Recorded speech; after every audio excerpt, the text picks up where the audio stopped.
तो हेलो दोस्तों, स्वागत है आपका अर्जुन मैथ्स पर अपने एसएससी जीडी के प्रैक्टिस सेट में। आज हम लोग आगे बढ़ते हैं और देखते हैं कि आज हमारे पास कौन कौन सा प्रश्न है। हमारा जो पहला प्रश्न है वो कह रहा है कि एक लड़के से एक संख्या को 50 से गुणा करने के लिए कहा गया।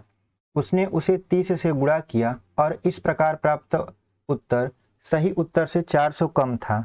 जिस संख्या को गुणा करना था वह है, तो मान लेंगे यानी माना वह संख्या हमारा यक्स है। ठीक है, माना वह संख्या क्या है हमारा यक्स। अब इसको यदि 50 से गुणा करने के लिए कहा जाए तो 50 यक्स हो गया, लेकिन उसने गलती से 30 से गुणा कर दिया। तो आप क्या करिए, इसमें से आप -30 यक्स कर दीजिए और ये हो जाएगा आपका 400। ठीक है, तो ये हो जाएगा 50 में से 30 घटाएंगे तो हो जाएगा आपका 20 यक्स बराबर यहाँ पे 400। काटेंगे तो 20 दुना के 400 होता है, 20 दुना के 40, तो ये हो जाएगा यक्स बराबर 20। यानी जिस संख्या से गुणा करना था वह संख्या हमारा 20 होगा। तो कौन सा उत्तर आपका सही हो जाएगा? तो ऑप्शन नंबर बी देख रहे हैं, हमारा 20 दिया है और यही हमारा सही उत्तर हो जाएगा। तो उम्मीद करते हैं आपको ये समझ में आया होगा। बढ़ते हैं अपने अगले प्रश्न में और देखते हैं कि हमारा अगला प्रश्न क्या है। देखिए, हमारा जो अगला प्रश्न है वो कह रहा है कि एक भिन्न का अंश उसके हर से 4 कम है। यदि अंश में से 2 घटा दिया जाए और हर में 1 जोड़ दिया जाए तो हर अंश का 8 गुना हो जाता है। भिन्न ज्ञात कीजिए। तो सबसे पहले यहाँ पे मानेंगे हम अंश। अंश बराबर क्या हो जाएगा? देखिए, कह रहा है एक भिन्न का अंश उसके हर से 4 कम है, तो यहाँ पे सबसे पहले हर मानेंगे। तो हर बराबर यदि यक्स माने तो अंश क्या हो जाएगा? X minus 4। कह रहा है यदि अंश में से 2 घटा दिया जाए। अब अंश में से क्या घटाया जाता है? 2 घटा दिया जाता है और हर में 1 जोड़ दिया जाए और हर में क्या कर दिया जाता है? 1 जोड़ दिया जाता है। ठीक है, तो हर अंश का 8 गुना हो जाता है। तो अंश हमारा यही है, इसका 8 गुना कौन हो जाएगा? ये हर हो जाएगा। अब गुणा करवा लीजिए, यहाँ पे हो जाएगा 8 यक्स माइनस 4 2 6 6 8 48 हो जाएगा और यहाँ पे हो जाएगा आपका यक्स प्लस 1। अब इसको जब हल करेंगे तो इधर हो जाएगा आपका 7 यक्स, इधर हो जाएगा आपका 49, यानी यक्स बराबर हो जाएगा आपका 7। जो हमारा हर है वो तो पता चल गया 7, और जो अंश है वो 4 कम था, तो 7 में से 4 घटाएंगे 3 होगा। तो जो हमारा भिन्न होगा, हमारा जो भिन्न होगा वो हो जाएगा 3/7 और यही हमारा आंसर है। ठीक है, तो कौन सा उत्तर आपका सही हो जाएगा? तो हम देख रहे हैं कि ऑप्शन नंबर बी में दिया है 3/7 और यही हमारा सही उत्तर हो जाएगा। तो बढ़ते हैं अपने अगले प्रश्न में और देखते हैं कि हमारा अगला प्रश्न क्या है। देखिए, हमारा जो अगला प्रश्न है वो कह रहा है कि खाद्य तेल के मूल्य में 25% की वृद्धि होती है। अपने बजट को बनाए रखने के लिए सुषमा इस तेल के उपभोग में 20% की कमी करती है। खाद्य तेल के कारण व्यय में कितने प्रतिशत की वृद्धि होगी? तो यहाँ पे पूछ रहा है कि कितने प्रतिशत की वृद्धि होगी। तो यहाँ पे सबसे पहले 25% की वृद्धि हो रहा था, तो लिख देंगे 25। फिर कितने का कमी हो रहा था? 20 का, तो लिख देंगे -20 और यहाँ पे हो जाएगा -25 गुणित 20/100। अब देखिए, 20 एक कम 20, 20 पंचे 100 और 5 एक कम 5 और 5 बचे 25 और 20 और 5 जब जोड़ेंगे तो इधर हो जाएगा आपका -25, यानी घट के कितना आएगा? 0% आ गया। ठीक है, तो पूछ रहा था खाद्य तेल के कारण व्यय में कितने प्रतिशत की वृद्धि हो गई? तो कोई वृद्धि नहीं होगी, मतलब 0% की वृद्धि होगी, कोई परिवर्तन ही नहीं होगा। तो कौन सा उत्तर आपका सही हो जाएगा? तो हम देख रहे हैं कि ऑप्शन नंबर ए में दिया है 0 और यही हमारा सही उत्तर हो जाएगा। तो बढ़ते हैं अपने अगले प्रश्न में और देखते हैं कि हमारा अगला प्रश्न क्या है। देखिए, हमारा जो अगला प्रश्न है वो कह रहा है कि 20 लीटर मिश्रण में दूध और पानी 3:1 के अनुपात में है। इस मिश्रण में दूध की मात्रा कितनी मिलाई जाए कि दूध और पानी का अनुपात 4:1 हो जाए? तो सबसे पहले जो 20 लीटर आपका मिश्रण दिया है इसमें हम लोग दूध देख लेते हैं, मिल्क कितना है। तो हो जाएगा 20 गुणित 3/4, यानी 4 एक कम 4, 4 पंचे 20, तो 5 तिहाई कितना हो जाएगा? 15 लीटर तो दूध है और उसके बाद कितना आपका पानी होगा, यानी वाटर कितना होगा? तो वाटर हो जाएगा आपका 5 लीटर। ठीक है, अब कह रहा है इस मिश्रण में दूध की कितनी मात्रा मिलाई जाए कि दूध और पानी का अनुपात 4:1 हो जाए? तो मान लेते हैं कि यक्स लीटर दूध की मात्रा मिलाई जाए। ठीक है, तो यहाँ पे अब मिश्रण में दूध की मात्रा कितनी हो जाएगी? तो 20 + यक्स पूरा का पूरा मिश्रण हो जाएगा। इसमें यदि हम पानी की मात्रा निकालें, चूंकि देखिए दूध मिलाया जा रहा है तो दूध के अनुपात में परिवर्तन होगा, लेकिन पानी के अनुपात में कोई परिवर्तन नहीं होगा। तो यदि यहाँ से हम पानी की मात्रा निकालें तो 1 बटा यहाँ 4 अब 1 जोड़ देंगे तो हो जाएगा 5 और पानी हमारा कितना था? 5 लीटर था। तो 5 का 5 में गुणा करवा दीजिए, यहाँ हो जाएगा 20 प्लस यक्स बराबर 25, तो घटाएंगे तो यक्स बराबर आ जाएगा आपका 5 लीटर। यानी इस मिश्रण में कितना दूध मिलाएं कि अनुपात 4:1 हो जाए, तो 5 लीटर आपको दूध मिलाना चाहिए। तो कौन सा उत्तर आपका सही हो जाएगा? तो हम देख रहे हैं कि ऑप्शन नंबर सी दिया है 5 लीटर, और यही हमारा सही उत्तर हो जाएगा। तो बढ़ते हैं अपने अगले प्रश्न में और देखते हैं कि हमारा अगला प्रश्न क्या है, और उम्मीद करते हैं आपको ये समझ में आया होगा। देखिए हमारा जो 5वां प्रश्न है वो कह रहा है कि एक टंकी को नल से भरने में आमतौर पर 10 घंटे लगते हैं, लेकिन रिसाव के कारण इसे भरने में 2 घंटे अधिक लगते हैं। भरा हुआ टंकी रिसाव के कारण कितने घंटे में खाली हो जाएगा? तो यहाँ पे देखिए भर रहा है आपका 10 घंटे में, लेकिन रिसाव होने के कारण इसको 2 घंटे और लग जा रहे हैं, मतलब फाइनली कितने घंटे में भर जा रहा है? तो 12 घंटे में। ठीक है, तो ये जो भरा हुआ टंकी है वो कितने समय में खाली होगा? तो यदि हम देखें कि टंकी 1 घंटे में कितना भाग भरेगी, तो 1/10, और माइनस 1 घंटे में कितना भाग खाली करेगी, तो 1/x, और 1 घंटे में कुल कितना भाग भरेगा, तो 1/12। अब इसी को सॉल्व कर लेते हैं, तो 1/x बराबर हो जाएगा आपका 1/12 माइनस 1/10। जब इसका एलसीएम लेंगे तो ये हो जाएगा आपका 60, और 12 पंचे 60 हो जाएगा, और 10 छक्का हो जाएगा आपका 60। ठीक है, यानी यहाँ पे हो जाएगा 12 पंचे 60 और 10 छक्का 60 हो जाएगा। यहाँ पे लिख लेंगे 6। अब जब घटाएंगे तो हो जाएगा -1/60। अब देखिए कभी भी ये ऋणात्मक नहीं होता तो हम माइनस को छोड़ देंगे और x बराबर हम कंपेयर करेंगे, यानी यहाँ पे हो जाएगा 1/x बराबर -1/60। तो भरा हुआ टंकी रिसाव के कारण कितने घंटे में खाली हो जाएगा? तो यहाँ पे कंपेयर करेंगे तो x बराबर कितना आ जाएगा? 60 घंटा।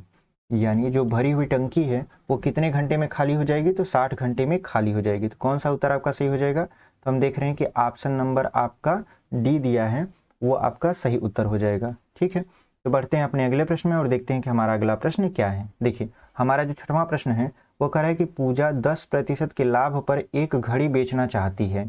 उसने वह घड़ी 10% कम पर खरीदी और 30 रुपया कम पर बेची, फिर भी उसे 20% का अभिलाभ हुआ। घड़ी का लागत मूल्य क्या है? तो सबसे पहले हम मान लेंगे घड़ी का जो लागत मूल्य है वो 100 रुपया है। ठीक है, प्रतिशत का सवाल है, 100 रुपया पर लग जाएगा। अब उसका विक्रय मूल्य कितना होगा? चूंकि वो क्या करे 20% का लाभ पानी चाहती है, तो इसका विक्रय मूल्य होगा 120 रुपया। ठीक है, अब यदि वह घड़ी 10% कम पर खरीदती, यानी अब वह क्रय कितने में कर रही है? तो 100 रुपया में नहीं, अब वह 90 रुपया में क्रय कर रही है, और उसको 20% का अभिलाभ हुआ, तो कितने में बेच रही है वो? तो जो बेचेगी, ठीक है, वो जो बेचेगी वो कितने रुपए में बेचेगी? तो हो जाएगा 90 गुणित 120/100। तो ये 0000 काट देंगे और 12 नौइयाँ हो जाएगा 108। ठीक है, अब देखिए इसका विक्रय मूल्य पहले 120 रुपया था, अब विक्रय मूल्य है आपका 108 रुपया। तो विक्रय मूल्य में कितने का अंतर आया? तो आप कहोगे 12 का अंतर आया। तो 12 का अंतर हो गया 30 के बराबर, तो 1 का अंतर किसके बराबर हो जाएगा? तो 30/12। अब यदि यह 100 पर निकालें तो कितना हो जाएगा आपका? 30/12 गुणित 100। अब देखिए 4 25 हम 100, और 4 तिहाई 12, और 3 दहा में 30, और 10 का जब 25 से गुणा करवा देंगे तो ये हो जाएगा आपका 250 रुपया। यानी हमने माना था लागत मूल्य 100 रुपया, और 100 का मान कितना आ रहा है? 250 रुपया। यानी जो घड़ी का लागत मूल्य था वो था आपका 250 रुपया, यानी 250। तो कौन सा उत्तर आपका सही हो जाएगा? तो ऑप्शन नंबर डी देख रहे हैं हमारा सही उत्तर है, और यही हमारा सही उत्तर भी हो जाएगा। ठीक है, तो बढ़ते हैं अपने अगले प्रश्न में और देखते हैं कि हमारा अगला प्रश्न क्या है। देखिए हमारा जो अगला प्रश्न है वो कह रहा है कि 11 परिणामों का औसत 50 है। यदि प्रथम 6 परिणामों का औसत 49 हो तथा अंतिम 6 परिणामों का औसत 52 हो तो छठा परिणाम क्या होगा? तो ऐसे प्रश्न में आप क्या करिए, जो 6 परिणाम दिया है यानी इनका योग निकालिए। 6 परिणाम का योग आपका निकालेंगे तो योग बराबर होता है आपका औसत गुणित संख्या, फिर प्लस करिए। ये जो 6 परिणाम का औसत 52 दिया है तो इसका भी योग निकाल लीजिए, और उसमें से 11 परिणामों का योग घटा दीजिए, आपका छठा परिणाम मिल जाएगा। तो ये हो जाएगा 11 गुणित 50। अब देखिए यहाँ पे 6 और 6 कामन है, तो 6 कामन लेंगे तो हो जाएगा यहाँ पे 9 2 11 5 4 9 1 10, मतलब 110 हो जाएगा। अब यहाँ 11 5 55 यानी 550। अब इसको देखेंगे तो ये हो जाएगा 606, और ये हो जाएगा 550। अब जब इसको सॉल्व करेंगे तो ये 6 हो जाएगा, यहाँ हो जाएगा 5, यानी जो छठा परिणाम था वो आपका 56 होगा। तो कौन सा ऑप्शन सही हो जाएगा आपका? तो ऑप्शन नंबर बी देख रहे हैं हमारा 56 दिया है, और यही हमारा सही उत्तर हो जाएगा। तो उम्मीद करते हैं आपको ये समझ में आया होगा। बढ़ते हैं अपने अगले प्रश्न में और देखते हैं कि हमारा अगला प्रश्न क्या है। देखिए हमारा जो अगला प्रश्न है वो कह रहा है कि एक नाव शांत जल में 1 घंटे में 6 किलोमीटर जाती है। अब देखिए यहाँ पे 1 घंटे में कितना जा रही है, 6 किलोमीटर। तो जो इसका चाल होगा नाव का वो हो जाएगा आपका 6 किलोमीटर प्रति घंटा। क्योंकि जल जो है हमारा शांत है तो जल की अभी चाल जो होगी वो हो जाएगी 0 किलोमीटर प्रति घंटा, किसकी, धारा की चाल। ठीक है, परंतु वह धारा के प्रतिकूल यदि यही दूरी चलने में 3 गुना ज़्यादा समय लेती है तो धारा की चाल बताइए। अब देखिए जब आप धारा की दिशा में जाते हो तो आपको धारा हेल्प करता है, लेकिन जैसे ही आप विपरीत दिशा में आते हो तो धारा आपका विरोध करना चालू कर देता है। तो यहाँ पे जब जाएगा तो 1 घंटे में वो 6 किलोमीटर चला था तो 6 हो जाएगा, लेकिन जैसे ही विपरीत आएगा तो इसका धारा विरोध करने लगेगी। चूँकि अब धारा की चाल हम मानेंगे u। अब वो कितना समय लेता है, तो 3 गुना समय। पहले 1 घंटा लेता था, अब 3 घंटे लेने लगा। तो ये हो जाएगा 3 एक कम 3, 3 दूना के 6। यदि u का मान निकाले तो u बराबर 6 माइनस 2 हो जाएगा और यही हो जाएगा आपका 4 किलोमीटर प्रति घंटा। यहाँ पे हो जाएगा 4 किलोमीटर प्रति घंटा, यानी जो धारा की चाल होगी आपकी वो 4 किलोमीटर प्रति घंटा होगी। तो कौन सा उत्तर आपका सही हो जाएगा, तो ऑप्शन नंबर ए देख रहे हैं हमारा सही है और यही हमारा सही उत्तर हो जाएगा। तो बढ़ते हैं अपने अगले प्रश्न में और देखते हैं कि हमारा अगला प्रश्न क्या है। और यदि आप पहली बार हमारे चैनल पर आए हैं तो हमारे चैनल को जरूर सब्सक्राइब करिए, वीडियो अच्छी लगती है तो लाइक करिए और अपने दोस्तों तक शेयर करिए। तो हमारा जो 9वां प्रश्न है वो कह रहा है कमला का विवाह 6 वर्ष पूर्व हुआ था, उसकी वर्तमान आयु उसके विवाह के समय की आयु से 5/4 गुनी है। कमला के पुत्र की आयु उसकी आयु का 1/10 है, उसके पुत्र की वर्तमान आयु क्या है।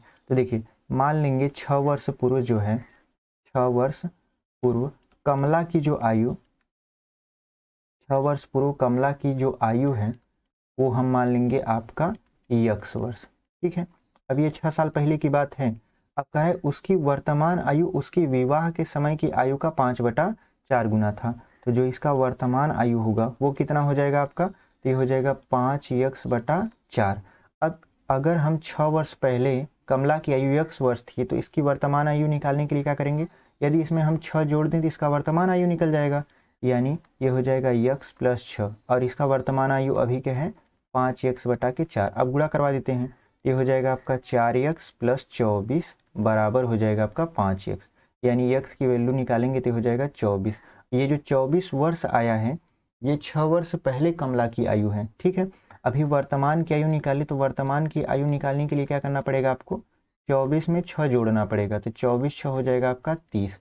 अब इसका 1/10 गुना उसके पुत्र की आयु है, तो उसके पुत्र की आयु कितना हो जाएगा, ये हो जाएगा आपका 3 वर्ष। ठीक है, तो पूछ रहा था कमला के पुत्र की आयु उसकी आयु का 1/10 है तो उसके पुत्र की वर्तमान आयु क्या होगा, तो उसके पुत्र की वर्तमान आयु 3 वर्ष होगा। तो कौन सा उत्तर आपका सही हो जाएगा, तो हम देख रहे हैं ऑप्शन नंबर बी दिया है आपका 3 वर्ष और यही हमारा सही उत्तर हो जाएगा। बढ़ते हैं अपने आखिरी और 10वें प्रश्न की ओर और देखते हैं कि हमारा 10वां प्रश्न क्या है।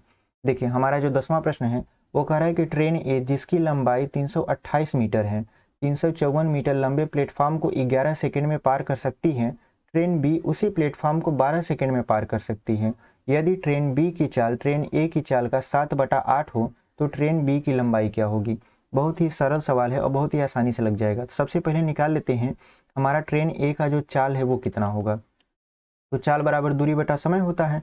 दूरी हो जाएगा 328 प्लस हो जाएगा आपका 354/11, यानी गाड़ी की लंबाई प्लस प्लेटफॉर्म की लंबाई बटा समय। तो ये हो जाएगा 8 4 12 5 2 7 1 8 और 3 3 6 बटा 11 कर देंगे तो 11 6 का हो जाएगा आपका 66, 11 दूना 22, यानी ये मीटर पर सेकेंड में आएगा। ठीक है, अब देखिए अब यहाँ पे कह रहा है कि ट्रेन भी उसी प्लेटफॉर्म को 12 सेकेंड में पार करती है।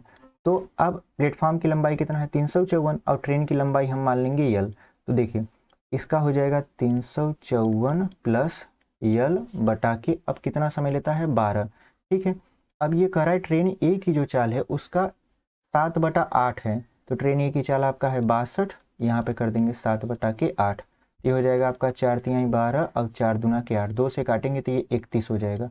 अब गुणा करवा लीजिए, यहाँ पे हो जाएगा आपका 354 प्लस यल बराबर, अब 7 एक कम 7 हो जाएगा यहाँ पे और 7 त्रिक 21, अब इसी में इस 3 का गुणा करवा लेंगे। ये हो जाएगा 354 प्लस यल बराबर 17 त्रिक 51 और 3 दूना के 6, यानी यल बराबर अब क्या करेंगे 651 में से 354 घटाएंगे तो आपको मिलेगा 297। ठीक है, 297 मिल जाएगा।